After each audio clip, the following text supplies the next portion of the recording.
जम्मू कश्मीर के पहलगाम की बायसरन घाटी में 22 अप्रैल को हुए आतंकी हमले में 26 पर्यटकों की मौत हुई थी। आतंकी हमले के 15 दिन बाद भारतीय सेना ने पाकिस्तान के पंजाब और पाकिस्तान अधिकृत कश्मीर के 9 आतंकी ठिकानों को ऑपरेशन सिंदूर के तहत तबाह कर दिया।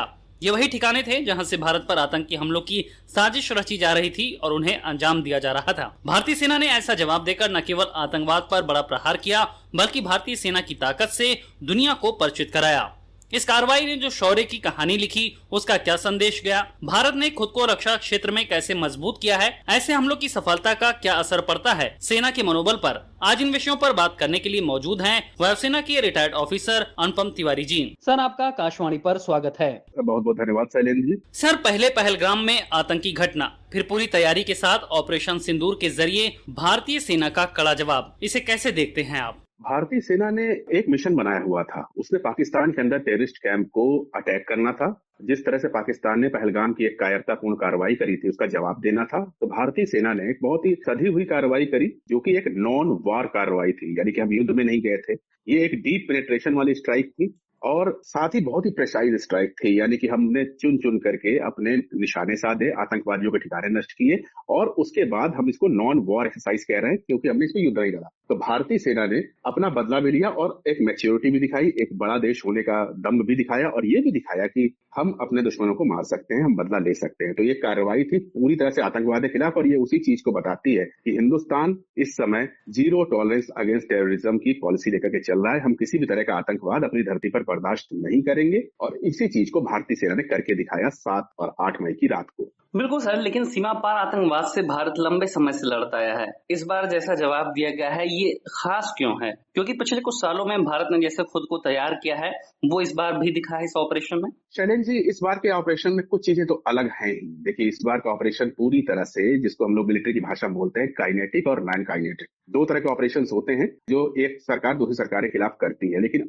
ये भारत के वर्तमान ऑपरेशन में काइनेटिक ऑप्शन भी दिखा है, नॉन काइनेटिक ऑप्शन भी दिखा है और सबसे बड़ी बात है कि नॉन काइनेटिक ऑप्शन पहले दिखा है। नॉन काइनेटिक ऑप्शन जहां पर आप मिलिट्री का इस्तेमाल नहीं करते हैं, आप डिप्लोमेटिक दबाव डाल करके और तमाम कुछ अन्य माध्यमों से दुश्मन के ऊपर प्रहार करते हैं। वह भारत ने शुरुआत में 23 तारीख के बाद से कार्रवाइयां शुरू कर दी थी, पहलगाम हमले के बाद से ही कर दी थी। जिस तरह से हमने सिंधु जल समझौता से अपने आप को अलग किया, वो दिखाता है कि भारत ने इस बार कड़ा रुख अख्तियार किया हुआ, वो नॉन काइनेटिक एक्शन था। इसके बाद हमने डिप्लोमेटिक प्रयास भी किए, हमने दूतावास से कर्मचारियों की संख्या कम करवाई और साथ ही साथ एक हमारा जो मिनिस्ट्री ऑफ एक्सटर्नल अफेयर्स का जो दायित्व था, यानी विदेश मंत्रालय का जो दायित्व था, उसने अपनी भूमिका बखूबी निभाई। उसने तमाम दुनिया में तमाम डेमोक्रेसी से तक अपनी बात पहुंचाई, अपने मित्र राष्ट्रों तक अपनी बात पहुंचाई कि देखिए, भारत आतंकवाद का शिकार हुआ है और अब भारत अपना बदला लेने जा रहा है। तो स्पष्ट कर दिया गया पूरी दुनिया को। तो सबने अपनी अपनी भूमिका वहां पर निभाई। तो सारे नॉन काइनेटिक एक्शंस पूरी तरह से प्लान वे में चलते रहे। अब जब बात आई उसके बाद मिलिट्री एग्रेशन की, जिसको मैं काइनेटिक एक्शंस कह रहा हूं, यहाँ पर भी भारत ने बहुत चुनिंदा तरीके से काम किया, बहुत ही पुख्ता तरीके से काम किया और अपने जो भी टारगेट्स थे, मिलिट्री टारगेट्स थे, उनको डिस्ट्रॉय किया एक ही रात में, कुछ मिनटों के अंदर। इसको आप देख सकते हैं कि भारत ने फूंक फूंक कर कदम रखा और अपनी पूरी तैयारियां करी थी। तो इसी वजह से ये अलग है ऑपरेशन कि इसमें आपको दोनों तरह के एक्शन दिखाई दिए हैं और जो भी एक्शन दिखे हैं वो लॉन्ग टर्म के लिए बनाए गए हैं, यानी कि इनकी जो पहुंच है, इनकी जो गूंज है, बहुत दूर तक जाएगी। बिल्कुल सर, जिस तरह से आपने इस ऑपरेशन की खासियत बताई और देखने को भी मिला कि सटीकता, समयबद्धता और संवेदनशीलता, ऑपरेशन सिंदूर के 3 मेन पॉइंट उभर के सामने आए। भारत ने कहा कि ये पाकिस्तान पे नहीं बल्कि आतंकवाद के खिलाफ हमला है। तो इसका क्या संदेश गया और इस तरह से जो चीजें हुई हैं उसे आप कैसे देखते हैं? देखिए, इस बात में कोई शंका नहीं है कि पूरी दुनिया जानती है कि पाकिस्तान आतंकवाद की एक नर्सरी है। अमेरिका से लेकर के यूरोपियन नेशंस तक और भारत से लेकर तमाम अन्य देश भी पाकिस्तान प्रायोजित आतंकवाद का शिकार होते रहे। भारत चूंकि पाकिस्तान का पड़ोसी है, इससे भारत ज्यादा शिकार होता रहा है। अब हिंदुस्तान को पहलगाम हमले के बाद एक काम करना था कि पाकिस्तान की ये छवि पूरी दुनिया में दिखाई पड़े, इसके ऊपर प्रयास करने थे। भारत बहुत दिनों से प्रयास में लगा हुआ था, लेकिन इधर हमने थोड़ा रुख और कड़ा किया है। अब आप देखेंगे कि हमारा जो इस काम के लिए जो विदेश मंत्रालय है पूरी तरह से लगा हुआ है और उसने लगभग पूरी दुनिया के ज्यादातर देशों को भारत के पक्ष में भारत की बात समझा दी है और लोग समझने भी लगे। तभी आप देखिए, इतना बड़ा मिलिट्री एक्शन होने के बाद भी दुनिया के तमाम देश भारत के पक्ष में ही बोल रहे हैं, चाहे वो अमेरिका हो, चाहे फ्रांस हो, चाहे इजराइल हो, चाहे रूस हो, जो हमारे परंपरागत मित्र हैं, उन्होंने तो खुल करके भारत का समर्थन किया है। बिल्कुल सर, और जो 3 मेन बात हम कह रहे रहे हैं कि जितनी सटीकता से ये हमला किया गया, टाइम बाउंड किया गया और संवेदनशीलता भी दिखाई गई कि हम वहां के नागरिकों को नहीं प्रभावित करना चाहते, हम कोई जनहानि नहीं करना चाहते, हम केवल आतंकवाद के खिलाफ लड़ना चाहते हैं, ये कैसे संभव हुआ? क्योंकि सर आप वायुसेना में रहे हैं, सेना के लिए कितना कठिन होता है कि इतना सटीक हमला करना, टाइम बाउंड अटैक करना और ये भी कोशिश करना कि किसी आम नागरिक को कोई चोट न पहुंचे। देखिए शैलेंद्र जी, ये तभी संभव हो सकता है जब आपके पास सेना के तमाम अंगों के बीच में एक जबरदस्त समन्वय हो। कोऑर्डिनेशन बहुत जरूरी है और साथ ही साथ सबसे ज्यादा जरूरी है सीक्रेसी। आपको गोपनीयता बना के रखनी है। आप क्या मिशन करने जा रहे हैं, पहली बात तो वो बाहर तक पता नहीं होने चाहिए, और दूसरी बात आपके तमाम अंगों में, चाहे वो थल सेना हो, चाहे वायुसेना, चाहे नेवी हो, सबके बीच में एक जबरदस्त समन्वय होना चाहिए। अब ये समन्वय होने के लिए ही एक पद क्रिएट किया गया था, सीडीएस का, चीफ ऑफ डिफेंस स्टाफ का पद किया गया था। उसके बाद से अब ये समन्वय आप बेहतर तरीके से देख रहे हैं कि ये जो ज्वाइंट ऑपरेशन था, जो 7 और 8 की दरमियानी रात को हुआ था, उस ऑपरेशन में ऐसा भारत सरकार का कहना है कि तीनों सेना के तीनों अंगों ने एक कोऑर्डिनेटेड तरीके से इस ऑपरेशन को अंजाम दिया। तो तीनों सेनाओं का कोऑर्डिनेशन एक बहुत बड़ी चीज है और उसके साथ उसकी गोपनीयता बहुत बड़ी चीज है। तो सीडीएस ने यहाँ पर एक अहम रोल निभाया। सीडीएस के होने से एक फायदा ये होता है कि आपको निर्णय लेने में समय नहीं लगता है, आपका निर्णय बहुत त्वरित गति से होते हैं, आपके अंदर कोई कंफ्यूजन की स्टेट नहीं रहती है। कि हो सकता है वायुसेना ने कुछ और टारगेट चुन रखे हो, नेवी ने कुछ और टारगेट चुन रखे हो, आर्मी अपना कुछ और रोल देख रही हो, लेकिन उसके बाद सीडीएस का काम होता है कि इन सारे रोल्स को देख करके एक त्वरित निर्णय ले और बाकी सेना का अंग जो है उसको फॉलो अप करें, उसके ऊपर एग्जीक्यूशन करें। तो यहाँ पर आप देख सकते हैं कि भारतीय सेनाओं ने अपने आप को इस तरह का बनाया है पिछले 4-5 सालों में, और उसका रिजल्ट आपको सामने दिख रहा है। इसके साथ एक और बहुत महत्वपूर्ण चीज हो जाती है, पॉलिटिकल डिस्कोर्स क्या है, पॉलिटिकल लीडरशिप क्या है। जो इस समय की सरकार है, वो सरकार किस तरह के निर्णय लेती है और सेना को कितना फ्री हैंड देती है, ये बहुत इंपॉर्टेंट होता है इस तरह के ऑपरेशन को अंजाम तक ले जाने के लिए। यहाँ पर भी मैं ये मानता हूं कि जो हमारा पॉलिटिकल लीडरशिप है इस समय, उसने सेना का बहुत साथ दिया है और सेना ने जो जो चीजें डिमांड करी हैं, समय रहते उन पर निर्णय लिए हैं और सेना को अपने टारगेट सहूलियत के हिसाब से चुनने में सहयोग दिया है। साथ ही साथ एक और चीज उल्लेखनीय है कि अक्सर इस तरह के बड़े हमले जब किए जाते हैं या कुछ कॉन्फ्लिक्ट में हम जाते हैं, तो उस समय देश के अंदर कुछ लोग इसका विरोध भी करना शुरू कर देते हैं। लेकिन इस बार के हमलों में हमने एक बहुत खास चीज देखी है, जो भारत का विपक्ष है उसने भी सरकार का बहुत साथ दिया है, किसी भी तरह की सरकार के मार्ग में अड़चन नहीं आई है, और इसी वजह से सीक्रेसी, कोऑर्डिनेशन और ये पॉलिटिकल डिस्कोर्स सब चीजों को मिलाकर के आप इतने बेहतर ऑपरेशन करने में सफल रहे। बिल्कुल सर, आपने सर कूटनीतिक फैसलों की भी बात की, तो सर भारत ने पहले कूटनीतिक फैसले लिए, फिर बैठकों का दौर चला और उसके बाद सेना को खुली छूट दी गई और माकूल समय का इंतजार किया गया, फिर जाके एक्शन किया गया। ये सब क्या बताता है कि भारत ने इस पूरे जवाब देने की जो योजना थी वो कैसे तैयार की है? 22 अप्रैल को पहलगाम की घटना हुई, उसके तुरंत बाद से आप देखेंगे कि हिंदुस्तान ने जो अलग अलग महकमे हैं वो अपनी तैयारियों में जुट गए। सबसे पहले निर्णय आता है इंडस वाटर ट्रीटी से अबेयंस का, यानी हमने उस संधि से अपने आप को अलग कर लिया। अब ये कहने को तो बहुत छोटी बात थी, हमने एक संधि से अलग हो रहे हैं, लेकिन इसके दूरगामी परिणामों पर पूरे विश्व में चर्चा हो रही है, पूरे पाकिस्तान में चर्चा हो रही है, भारत में भी चर्चा हो रही है। दरअसल ये एक ऐसा कदम था जिसके ऊपर अभी तक हम नहीं गए थे, जबकि पाकिस्तान से हम 3 युद्ध लड़ चुके थे। उसके बाद भी हमने निर्णय लिया और निर्णय लेने के बाद भी आप देखिए पाकिस्तान की तरफ से किस तरह से उसके बाद रिएक्शंस आए हैं। वो लोग लगातार उन डैम्स को बॉम्ब से उड़ाने की बात कर रहे हैं जो हम भविष्य में बनाएंगे सिंधु नदी के ऊपर। तो इससे पता चलता है कि पाकिस्तान के अंदर छटपटाहट थी, उनको पता था कि आने वाले 10 वर्ष उनके लिए पानी की कमी से जूझने वाले वर्ष साबित हो सकते हैं। ये एक बड़ा असर था। उसके बाद ही आप देखेंगे इस डिप्लोमेटिक निर्णय लेने के बाद से कुछ दिनों तक आपको हिंदुस्तान की तरफ से कोई बहुत बड़ा एक्शन होता हुआ नहीं दिखेगा। इनफैक्ट कुछ लोग पूछने भी लगे थे कि भारत क्या कभी हमला करेगा या नहीं करेगा, या हम क्या बातचीत करेगा, क्या करेंगे। मतलब एक तरह का शांति का माहौल बनाया गया। डिप्लोमेटिक स्तर पर इस तरह कोई सूचना बाहर नहीं आने दी गई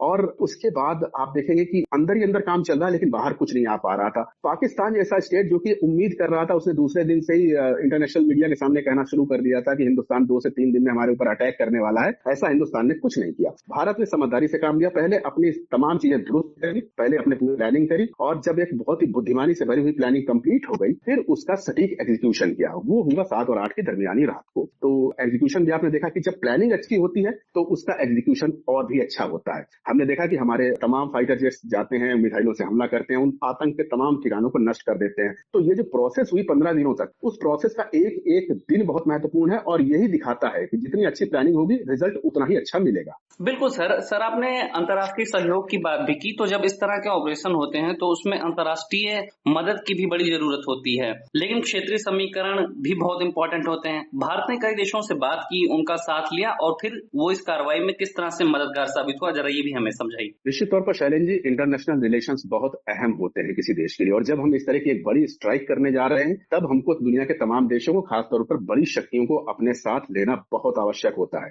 नहीं तो अगर ये हमला हम करते और तमाम बड़े देश हमारे ऊपर ही कुछ न कुछ कमेंट्स करने लगते तो हमारे लिए स्थिति असहज हो जाती। इसी वजह से जो 15 दिन का समय था उसमें विदेश मंत्रालय ने अपनी यही भूमिका निभाई। 180 के आसपास देशों के साथ उन्होंने संपर्क किया, सबको अपनी समस्या बताई और सबको अपने आने वाले एक्शंस के बारे में एक इंडिकेशन दिया और ये समझाया कि देखिए हम जो जवाबी कार्रवाई करने जा रहे हैं वो कितनी जस्टिफाइड है। जब आपकी कार्रवाई ज्यादातर लोगों को समझ में आ गई कि हाँ ये हिंदुस्तान अगर करेगा तो वो पूरी तरह से जस्टिफाइड है और पाकिस्तान के अंदर इस तरह के आतंकी कैंप हैं उनको नष्ट करना बेहद आवश्यक है। नहीं तो अभी तो भारत और कल को कोई और देश भी इनका शिकार हो सकता है। तो भारत यहाँ पर अपनी बात समझाने में सफल रहा। तभी आप देखेंगे कि जो महाशक्तियां हैं, खासतौर पर अमेरिका हो या रूस हो या फिर यूरोपियन यूनियन के देश हो, फ्रांस वगैरह हो, इन्होंने भारत की इस कार्रवाई का स्वागत किया है। इन्होंने ये कहा है कि भारत को आत्मरक्षा का अधिकार है और निश्चित तौर पर ये एक बहुत बड़ी जीत थी हमारी। सर, जिस तरह से ऑपरेशन सिंदूर के बाद पाकिस्तान ने भारत को टारगेट किया और फिर भारत ने भी लगातार जवाब दिया, अब सीज फायर भले हो गया हो, लेकिन इन सब चीजों ने क्या साबित किया है?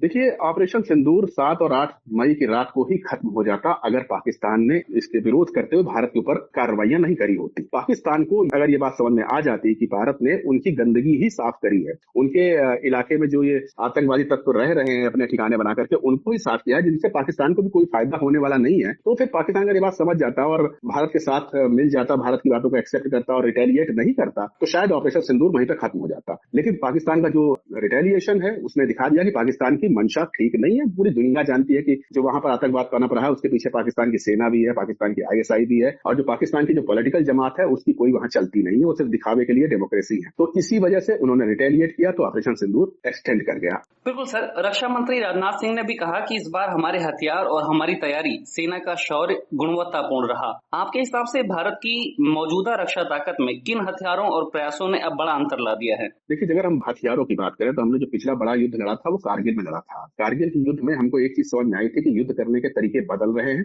युद्ध करने की लोकेशन भी बदल रही है। कारगिल की ऊंची पहाड़ियों में हमको लड़ाई लड़नी थी, वहां पर हमने थोड़ा सा निर्णय लेने में देरी करी और इसी वजह से आपने देखेंगे जो बाद में जो हथियार लाए, अगर हम उनको पहले दिन से चला रहे होते तो दुश्मन को हम जल्दी साफ कर सकते थे। उससे हमने सबक लिया है और इस बार के कॉन्फ्लिक्ट में आप देखेंगे वेरी फर्स्ट डे जिस रात में आधे घंटे का वो कार्रवाई होती है पाकिस्तान के तमाम शहरों के ऊपर, वहीं पर आपको दुनिया के सबसे शक्तिशाली राफेल विमान के दर्शन होते हैं और उनके साथ उन 2 मिसाइलों का जिनका नाम लिया जा रहा है, जिनसे हमला हुआ, स्कैल्प और हैमर मिसाइल्स का आप उपयोग होते हुए देखेंगे। ये दिखा रहा है कि भारत ने अपनी पुरानी चीजों से सबक भी लिया है और साथ ही साथ अपने आप को दुनिया के तमाम नए आधुनिक चीजों के साथ अपग्रेड भी किया है। तो इस तरह से दिखा रहा है कि हमने अपना डिफेंस और अटैक दोनों को समय के साथ आधुनिक तकनीकी के हिसाब से बेहतर कर लिया है। मैं मिसाइलों की बात कर रहा हूं तो आप ये भी देखिए कि जिन लॉइटरिंग म्यूनिशंस का इस्तेमाल हुआ उस दिन 7 और 8 की रात को और उसके बाद भी भारत के रिटेलिएशन में भी लॉइटरिंग म्यूनिशंस यानी कि वो हथियार जिनको कि आप बहुत दूर बैठ करके गाइड कर सकते हैं, जो अपना रास्ता बदल सकते हैं, जो कि एक ठिकाने पर गिर सकते हैं, जो कि पूरी तरह से चीजों को नेस्तनाबूद कर सकते हैं, हमने उनको उपयोग किया। वो भी एक नई चीज थी, हमने इसके पहले कभी इस तरह के एमुनिशन इस्तेमाल नहीं किए थे। हमने ड्रोन वारफेयर केवल सुना था, पिछले 2 वर्षों से दुनिया के तमाम कॉन्फ्लिक्ट में ड्रोन वारफेयर चल रहा था, हमने ड्रोन का इस्तेमाल किया। और सबसे महत्वपूर्ण बात यह है कि इनमें से ज्यादातर जो ड्रोन हैं वो हिंदुस्तान में ही बने हुए हैं। ये चीज दिखाता है कि हमारी इंजीनियरिंग प्रतिभा, सेना का मॉडर्नाइजेशन और सेना के जो युद्ध लड़ने की जो तकनीक है वो समय के साथ इवॉल्व हुई है और इसी इवोल्यूशन ने हमारे सेना को मजबूत किया है और भारत को भी मजबूत किया है। लेकिन सर, भारत शांति का हिमायती रहा है, लेकिन हमारी संप्रभुता, सुरक्षा पर आ जाए तो बखूबी जवाब भी हम दे सकते हैं। सर्जिकल स्ट्राइक, एयर स्ट्राइक और अब ऑपरेशन सिंदूर के जरिए ये बात कैसे साबित हुई है? देखिए, बहुत अच्छा प्रश्न है। भारत निश्चित तौर पर शांति का हिमायती रहा है। भारत गांधी जी के विचारधारा पर चलता है। गांधी जी सत्य, अहिंसा और हिंसा न करने की बात करते थे। लेकिन गांधी जी की विचारधारा को अगर आप सही से देखें, अगर आप बहुत बारीक से अध्ययन करें तो उसके पीछे भी एक रेजिस्टेंस था। वो भी गलत को बर्दाश्त करने के लिए नहीं बोलते थे। तभी आप देखिए हिंदुस्तान के जो डिस्कोर्स है उसमें गांधी जी के साथ साथ भगत सिंह, आजाद और सुभाष चंद्र बोस की भी बड़ी महत्व है। इसी को आप अगर आज के पर्सपेक्टिव में देखिए तो पाकिस्तान को स्पष्ट किया गया था कि आप अपनी हरकतों से बाज आइए, आपकी हम कुछ चीजों को टॉलरेट भी करेंगे, हम उनको नजरअंदाज भी कर देंगे, लेकिन पाकिस्तान का रवैया नहीं बदला। तो हमारा गांधीवाद अब एक नए स्वरूप में आया है। अब उस गांधीवाद के अंदर भगत सिंह के तत्व भी हैं, चंद्रशेखर आजाद के तत्व भी हैं, सुभाष चंद्र बोस के तत्व भी हैं। यानी कि हमने लाइन नहीं छोड़ी है, हमने उग्रता नहीं करी है, हमने किसी निरपराध को नहीं मारा है, हमने सिर्फ आतंकवादियों को मारा है, लेकिन बहुत जोर से मारा है। तो ये दिखा रहा है कि भारत ने अपना जो एक सोच है उसको समय के साथ उसको बेहतर किया है। समय के साथ जो चीजें जरूरी है उनको अपनी सोच के साथ समावेशित किया है। सर, आकाशवाणी से बात करने के लिए, हमसे महत्वपूर्ण जानकारी साझा करने के लिए सर आपका बहुत बहुत शुक्रिया। बहुत बहुत धन्यवाद शैलेंद्र जी। विशेष कार्यक्रम में आज आपने सुना पहलगाम हमले के जवाब में भारतीय सेना के ऑपरेशन सिंदूर से पूरी दुनिया में गए संदेश और आतंकवाद के खिलाफ भारत की लड़ाई पर भारतीय वायुसेना के पूर्व अधिकारी अनुपम तिवारी से खास बातचीत। वार्ताकार थे आकाशवाणी संवाददाता शैलेंद्र शर्मा।